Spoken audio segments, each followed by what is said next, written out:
Pahiram mo Ano rin. yun? Ano yun? Pinas? Oo nga no, bakit may Pakita flag mo. ng Pinas? Kita mo. Oo, Espanya, tsaka may Pinas. Dito ano lang yun. Bakit meron siya nun? Then, tigo-uno lang. Kita mo, Deng. Ayun eh, bakit siya may flag ng Pinas? Mahal pala yung nabili ko doon. Ito mura. Yan, Tago-uno napakita lang. mo. Oo nga eh. Mamayagpag pa. Ay, mayroon siya dyan, no? Masaya dito, tama yung presyo. Uno lang.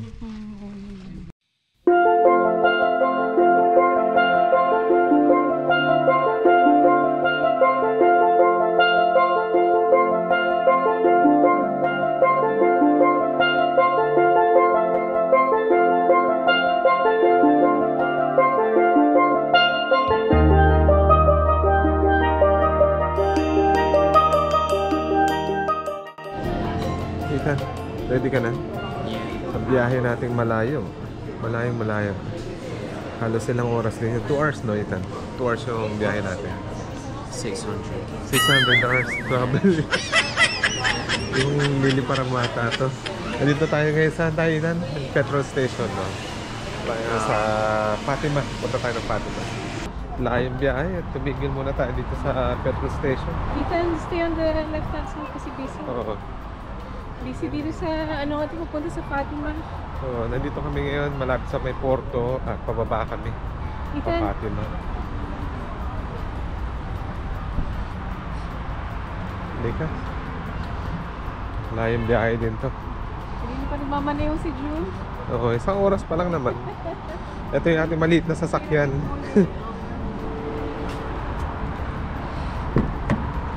At ready na tayo, Ethan.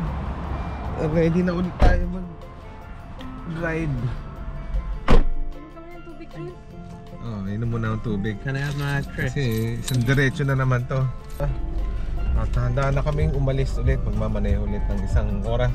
Sabi ni Ethan, ano? Fatima. 1 oras galing dito. Galing Si Porto. Ethan nasa snack now. Oo. Yun na ba ang tanghalian mo? Lunch? Lunch na yun, Ethan. Si June gusto yata mag-isda ngayon ah. Liga na. At Redemption ah. doon na tayo kakain. Kasi malayong biyahe ito.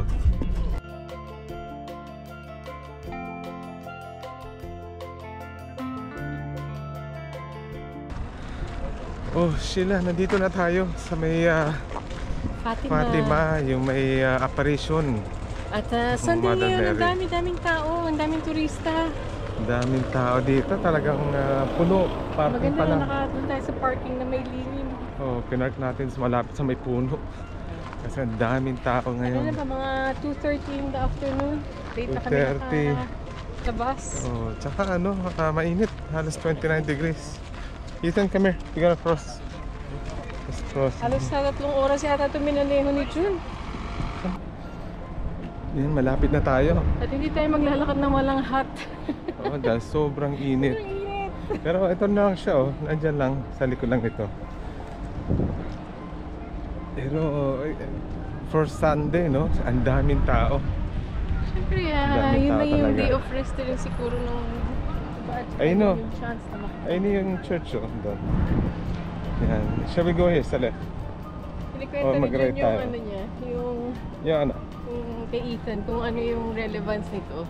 Yung relevance ng Fatima. Ito yung tawag dito yung apparition ng Mother Mary. Tsaka si Pope John Paul pumunta dito. Kaya ito, Ayan meron siyang meron siyang rebulto dito. dito. Monument. Na-witness ko pa yun, yung pagpunta ni Pope John Paul na sa Pilipinas. Yan. Pumunta kami dun sa At dito yung ano nila. Ano ata to? Libre. Sa pagkakaintindi ko, no? Libre siya pumasok sa mga gustong pumunta. libre ba? Yun yung pagkakaintindi ko. Kasi kahapon libre pero may bayad na yung tres isa. Yun nga, akala ko libre yun eh. Isa may Cathedral, Porto Cathedral. Babalik pala tayo dun, June. Yun nga eh. Kasi ito na siya sa gilid, oh.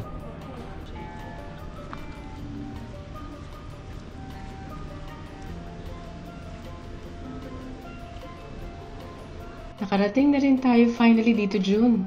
Oh, ang layo ng binahe natin. Umabot tayo halos 3 oras. At nagulat ako kung gaano kalaki itong basilika na ito. It can accommodate ng mga libo-libong tao. Mga sagradong katoliko. At saka yung mga hindi rin sagrado at bumibisita dito, June. Totoo yun. At napakaganda sa loob. At ganun din sa labas, sabi mo nga, nakita mo yung mga Stations of the Cross. Oh, marami siya parang painting na nasa labas, no? At ito na nga, nasa gitna kami at sabi ko, June, maglakad na kami sa gilid na lang at para hindi nakatingin ng mga tao. Napansin ko, no, mainit sa labas pero pagpasok mo dito, malamig. May vent kasi. At you know what, June, when we sat down in here, para akong na-overcome ng emotion. Ewan ko ba? Para akong natanggalan ng mga sama sa loob. Nakaka-relax talaga pagpasok mo dito. Sobrang solemn talaga. Nag-text nga ako sa kapatid ko after nito. Sabi ko para akong naiiyak-iyak after nga namin umupo dito at magdasal. Ito, labas na tayo. At sa paglabas natin, meron pa nimimigay na mga leaflet. At kung may pang lingwahe translated. Iba-ibang lingwahe, Ingles, Espanyol, at Portuguese. Kumuha na tayo ng mga leaflet na Ingles.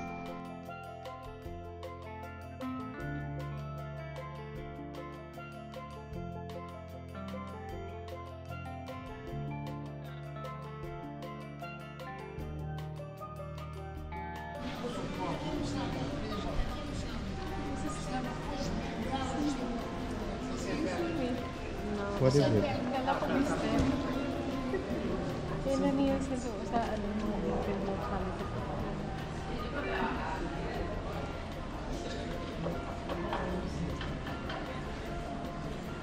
Ay, maganda dito oh. Maganda yung Diretso video na tayo from doon. diretso.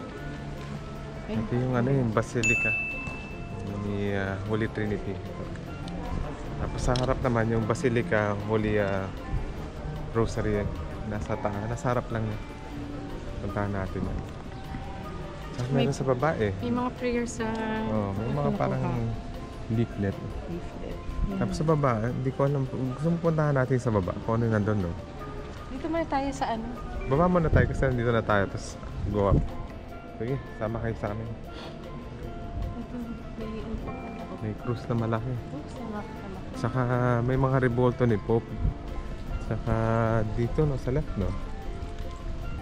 Ang dami dito makikita. Ang magiging ano lang talaga dito yung init. Init sobra. Sobrang init. At sa paligid nito maraming kainan. Marami kayong makikita mga kainan. Mamaya na siguro yung mga rebulto sa labas. Mamaya natin ikutan. Yung mga ano, Tignan lang natin to kung ano to. rosarium. Ano yung rosaryo?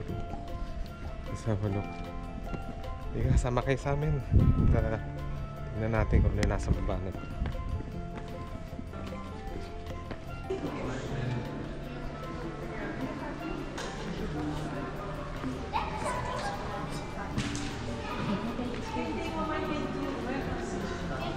Parang museo.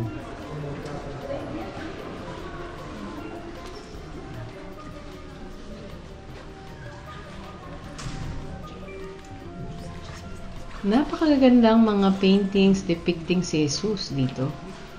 At meron din tour guide dito na pwede kang sumama. Ang nakakatuwa nga lang talaga dito, John, talagang dekalidad ang mga paintings. Tingin ko yung mga paintings na yan is mga donated ng mga taong pintor. I'm sure maraming gustong mag-donate dito. At nga pala, sa baba nito, may confession room. Oo, at yung lalapitan ka ng madre at tatanungin sa'yo kung ikaw ba'y magpa-pray lang o kung gusto mong mag-confess ng sins mo. Pwede ka rin magbigay ng abuloy, pang tulong na lang sa simbahan. At ulat nga ako sa pagbigay ng abuloy, pwede ka rin digital. Oo nga, no?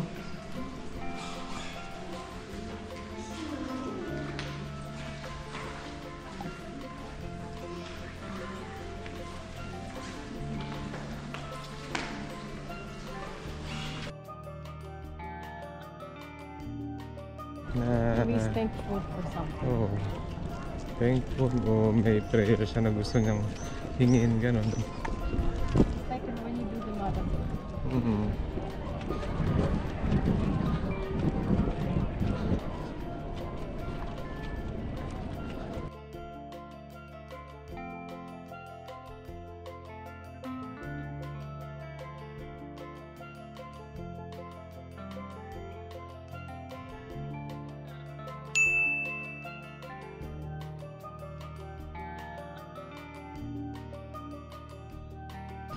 Ayan, malapit na tayo sa Basilica ng Holy Rosary. At sa gilid niya, oh, may water dito for refreshment siguro or just to keep you cool kasi init talaga sobra.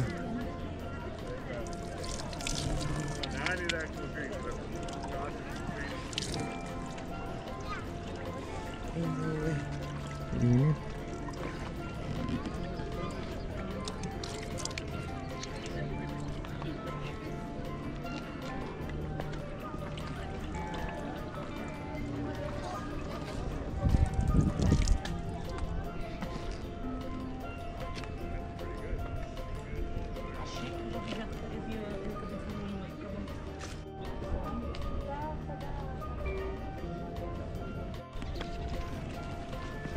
Sa gilid niya, no? Mayroon siyang Stations of the Cross. Yan, sa gilid na yan. Sa gilid nitong Basilica na to. At sa, ano naman ang tawag doon eh? Offerings, no? Burning offerings.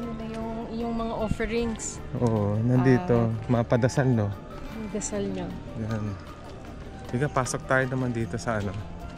Sa Basilica. Kanan tayo. Kanan? Ethan? We'll go here.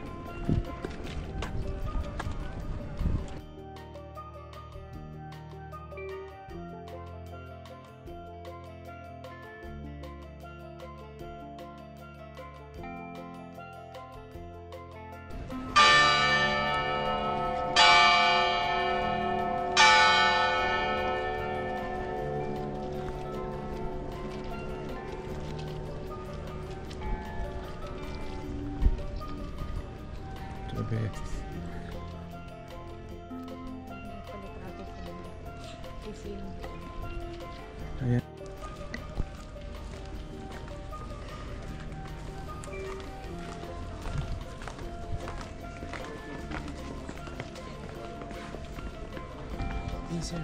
Yes. Hey. Hey, what? Have you drunk water? Yeah.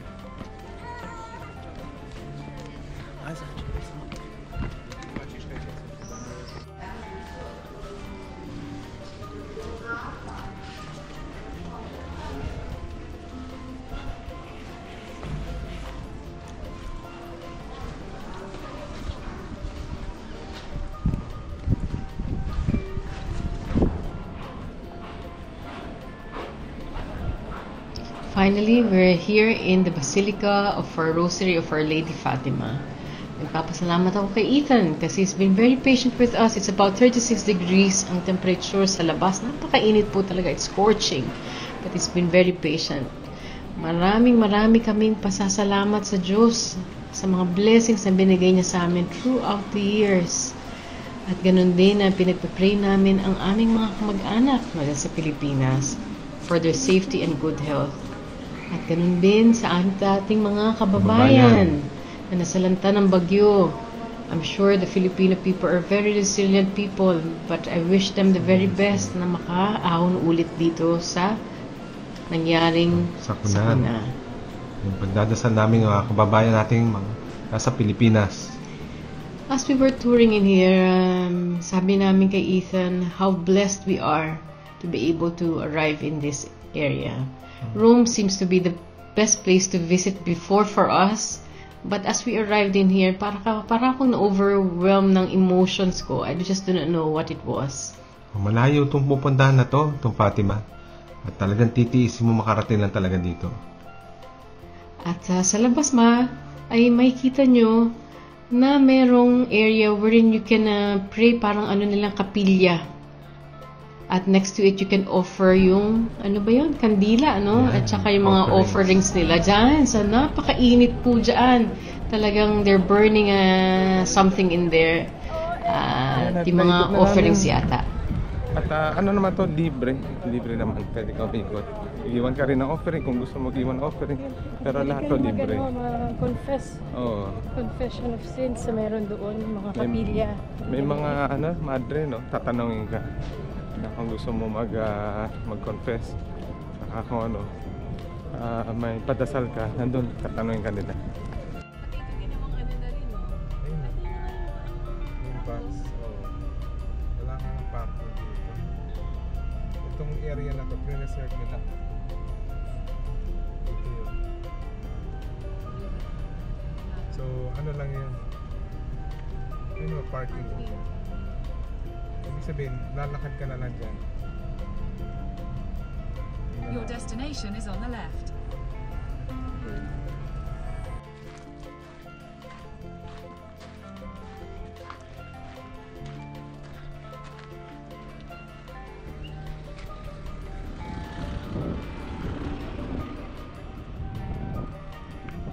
Saan yung habitasyon? Saan na yun? Ayun sa right ata. Dito yun.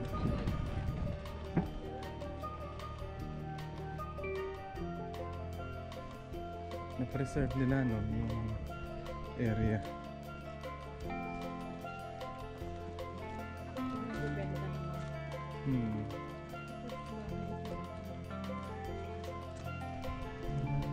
Kasabi. Ito yung bahay mo. Huwag pumasok. Dito.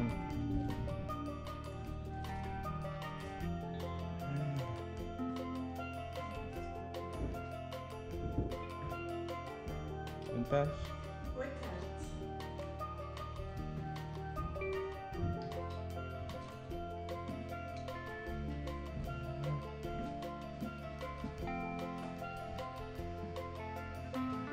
Sila nakatira yung bata. Dito na.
Malinis pa nga.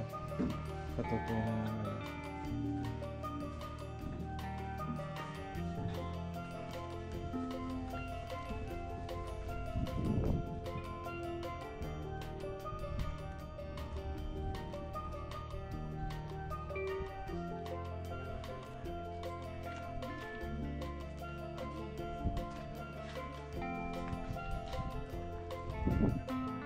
bahay ng magulang niya.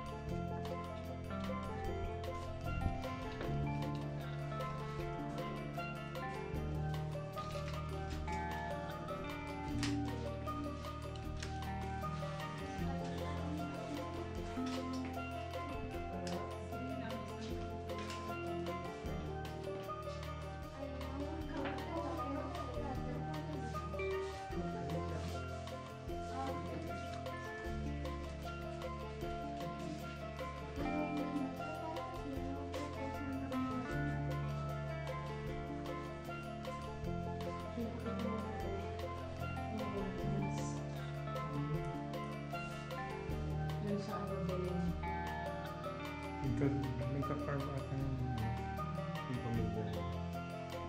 Ethan, I'll show you what we used to use sa lola whenever we want to fire up.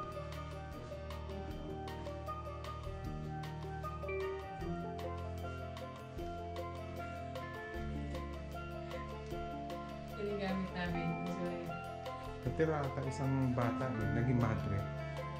Yung isa doon, isa sa kanila, yung bunso ata yun. Jacinta, Lucia, and Francisco. yun talaga